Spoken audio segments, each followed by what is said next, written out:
而家係故事同埋藝術時間啦。而家故事同埋藝術時間。啊，佢原本有幾多條邊㗎？ 1、2、3、4。一個角。呢度兩個角，兩個角，兩個角，兩個角。哦，即係4個角啦。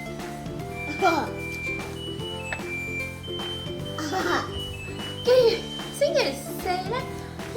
佢唔係搣鉸剪，佢把鉸剪唔同呢樣啊，係咁嘅。佢把鉸剪截，要鋸齒嘅。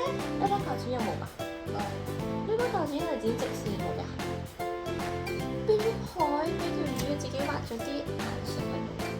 哎呀，點解佢唔開心㗎？原來因為冇人幫佢變其他嘅物品，所以佢唔開心。佢想變其他嘢，想可以咁樣好似變魔術咁變啊！冇人幫佢變啊！呢個正方形，都指嘅時間啊！我俾個正方形嘅。